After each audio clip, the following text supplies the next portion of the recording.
Aujourd'hui, on va traiter le thème du système sanitaire italien pour les retraités. En effet, il y a de plus en plus de personnes qui souhaitent s'installer en Italie pour vivre leur retraite et le thème de la santé est vraiment central. Donc aujourd'hui, on va voir un petit peu les particularités du système sanitaire italien et on va voir également comment accéder aux soins en Italie. Moi, je suis Jessica d'Aller en Italie, la première agence qui vous aide à vous expatrier et investir en Italie. Je vous laisse le lien en description pour tous nos services ainsi que la liste de nos prochains webinaires dédiés à ces différentes thématiques.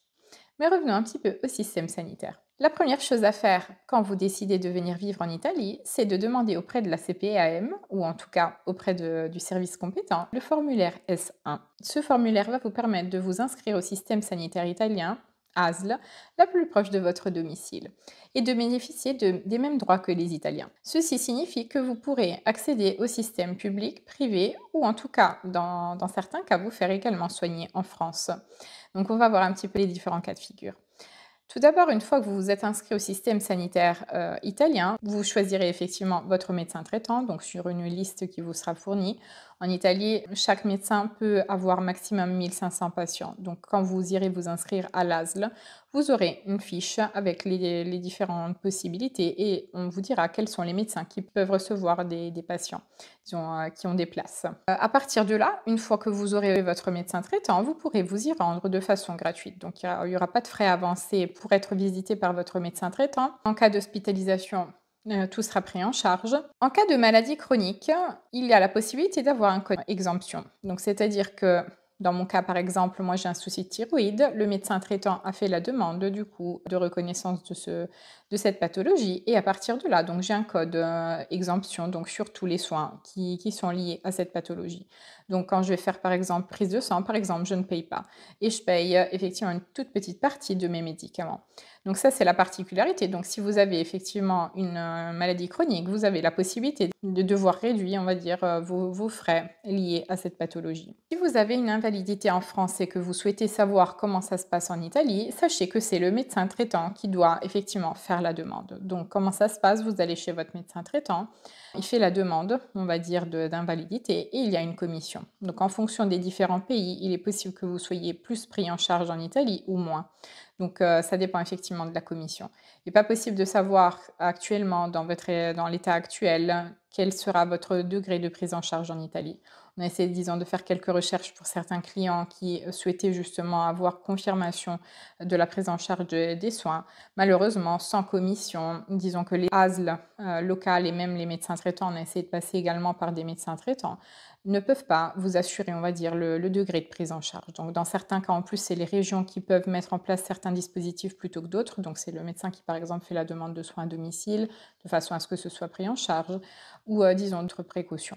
Si vous allez dans les structures publiques, donc par exemple les hôpitaux, pour vous faire soigner, pour voir un spécialiste par exemple, ou même pour faire des prises de sang, sachez que vous paierez uniquement un ticket. Donc le ticket, c'est une petite partie, participation, des frais totaux de la prestation. Donc imaginons, moi j'ai fait quelques visites par exemple chez le dermatologue dans le public, donc auprès d'un hôpital. Donc je me suis rendue sur le site de la région Lombardie, puisque j'habite en Lombardie. J'ai sélectionné ma date de rendez-vous. Donc vous avez la possibilité effectivement de choisir l'endroit en fonction des dates disponibles, même si elles sont assez loin de votre domicile, vous avez effectivement la possibilité de choisir où vous voulez.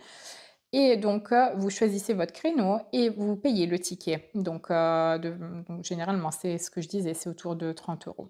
Une fois que vous avez payé, vous avez une feuille de confirmation et vous vous rendrez auprès de la structure avec cette même feuille pour avoir votre visite. Disons que ceci permet, sans la mutuelle, d'avoir vraiment des prix assez bas de prestations. Le côté négatif, c'est que les délais peuvent être un petit peu plus longs, donc ou alors vous avez effectivement la possibilité de vous déplacer, mais ceci engendre des frais de déplacement ou en tout cas une perte de temps. L'autre point négatif, c'est qu'effectivement, ça dépend de quel médecin est disponible. Donc, imaginons que la première fois, vous avez vu tel spécialiste, la fois d'après, ce sera peut-être quelqu'un d'autre. C'est pour cela que de nombreux Italiens préfèrent du coup se rendre dans le privé pour certains soins de façon à être suivis par le même professionnel. Donc, par exemple, un cardiologue, un dermatologue ou autre, avoir toujours le même. Et dans ce cas, même si l'on paye la prestation, donc autour des 120 € à peu près, vous avez l'avantage d'avoir toujours la même personne et des délais beaucoup plus courts. Donc effectivement, vous avez cette possibilité soit dans le public, à faible coût, soit dans le privé. Et donc, dans ce cas, vous payez du coup les différentes prestations. Il est clair que normalement, il y a un accord de réciprocité entre la France et l'Italie, mais également avec la Belgique, pour ne pas payer de double imposition. Mais dans certains cas, nous avons vu des impositions également sur les retraites étrangères. Donc, dans ce cas, il faudra quand même faire un passage avec notre avocat partenaire expert en fiscalité internationale de façon à voir si vous êtes sujet à la double imposition et à quel degré. Donc, voir un petit peu combien vous serez taxé en Italie. Si vous avez une taxation en Italie, sachez que si vous devez faire votre déclaration de revenus l'année suivante pour l'année précédente, vous pourrez récupérer des frais médicaux. Donc, entre autres choses que vous pouvez récupérer sur votre fiche, enfin sur votre déclaration d'impôt, vous avez effectivement la possibilité de récupérer ces frais. C'est pour ça que de nombreux Italiens n'ont pas non plus de mutuelle. En Italie, la mutuelle n'est vraiment pas obligatoire et il y a très peu de personnes qui finalement en bénéficient. En tant que retraité français, étant donné que vous avez cotisé auprès du système sanitaire français, vous avez effectivement aussi la possibilité de bénéficier de soins en France si vous reveniez effectivement en vacances ou autre. Donc ça, c'est aussi un avantage. Donc disons qu'en fonction de votre situation et de où vous vous trouvez, vous avez effectivement plusieurs cordes à votre arc. Beaucoup me demandent effectivement s'il est nécessaire d'avoir une mutuelle en Italie et comment ça fonctionne. Alors comme je vous disais, il y a très peu d'Italiens qui souscrivent une mutuelle en Italie, disons une complémentaire, parce qu'effectivement, comme il y a la possibilité de récupérer ses frais sur la déclaration d'impôt, généralement, on rentre dans nos frais. Dans ce cas-là, j'ai fait une simulation en ligne, on va dire sur Unisalute, qui est du coup une assurance qui est très bien cotée en Italie. Et donc, on m'a proposé deux packages différents. Donc, le premier, donc l'extra, et donc le deuxième, c'est pour les dents. Donc, à sachant que d'une assurance à l'autre, il est possible que certains s'occupent plus des lunettes, certains plus des dents, certains plus de façon générique, mais sans forcément d'attention pour les dents ou pour les lunettes. Sachez qu'en Italie, il n'y a pas forcément de mutuelles qui proposent les packages tout inclus ou qui se valent au niveau des prises en charge. Donc, il faut vraiment faire une recherche en fonction des propres besoins. Dans ce cas-là, on arrive effectivement à une cotisation mensuelle de 100 euros, donc plus de 1000 euros par mois. Mais qu'est-ce qu'on a en fait dans cette prise en charge? Et nous le voyons ici. Donc, où effectivement, j'ai mis l'accent sur le détail des prestations. Alors, pour la première prestation, disons celle générique, on a effectivement cette prise en charge. Donc, elle nous dit qu'au maximum, pour des visites chez un spécialiste, on a effectivement maximum 3 visites par an qui sont prises en charge. Donc, sachant qu'on est à peu près sur 300 euros annuels, hein, donc au niveau des visites. Donc, on est à peu près sur ça. Donc, ça prend effectivement en charge ces 3 visites. Vous avez effectivement aussi une visite de prévention. Donc, il y a un package prévention.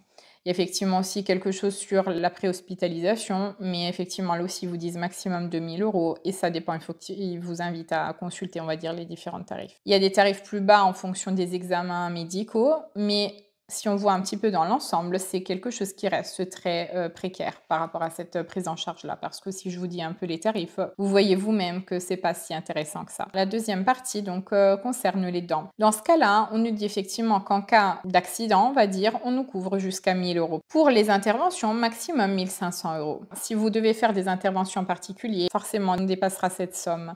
C'est pour ça qu'il y a très peu de personnes qui souscrivent une assurance, puisque au final, vous allez payer toujours sur la durée et peut-être du coup devoir rajouter des frais en plus. Donc parfois, les Italiens se disent, bon, ben, je paye quand j'en ai besoin et finalement, je vais économiser le reste du temps. Donc c'est vrai que c'est toute une histoire de perception, on va dire, d'habitude aussi, parce qu'on est habitué à avoir une mutuelle, mais le système que je vous disais est totalement différent. Donc parfois, on peut être berné aussi ou peut-être amené à souscrire une assurance qui ne nous convient pas forcément ou dont on n'a pas forcément besoin. Comme je vous disais aussi, il y a la prise en charge en cas de maladie ou en tout cas de demande d'invalidité. Donc, il est clair que à voir effectivement selon les exigences. Beaucoup de personnes me parlent également de la Caisse des Français à l'étranger. Donc, on a fait quelques recherches et en même temps quelques devis aussi pour certains de nos clients. Donc, on va voir un petit peu qu'est-ce que la Caisse des Français à l'étranger propose. Avant toute chose, donc, on a cette carte qui voit un petit peu les zones géographiques par rapport au remboursement et on voit qu'on est au niveau de l'Italie, on voit qu'elle est en jaune, donc catégorie 4. Donc, on n'est pas forcément dans les pays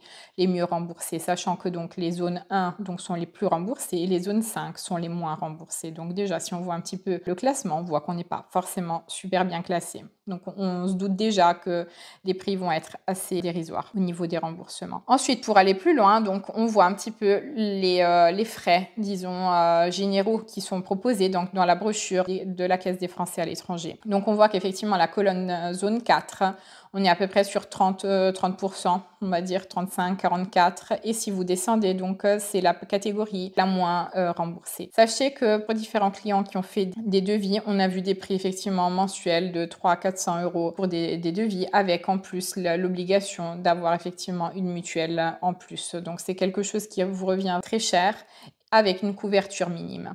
C'est quelque chose, moi je crois vraiment que la Caisse des Français à l'étranger soit une super opportunité, mais il doit y avoir des pays où cela convient le plus. En Italie, étant donné comment le système sanitaire fonctionne, c'est pas forcément nécessaire ou très avantageux d'avoir la Caisse des Français à l'étranger. Donc c'est un petit peu le retour que j'en ai aussi de la part des clients qui, même au début, ont souscrit à cette caisse et finalement fini par renoncer, on va dire, à cette caisse et on va dire cette opportunité. Là, je vous mets un petit peu le récap de ce que je vous ai dit jusqu'à présent, donc sur le système sanitaire, les choses importantes, donc le public, le privé, etc. Donc ça vous aide vraiment à avoir une idée générale de comment ça fonctionne. Donc j'en profite pour vous inviter au prochain webinaire dédié à l'expatriation. Et si vous avez des questions au niveau santé, des choses qui sont encore pas claires ou que vous souhaitez, disons, approfondir, n'hésitez pas à l'écrire dans les commentaires. Et moi, je vous dis à la prochaine vidéo. À bientôt.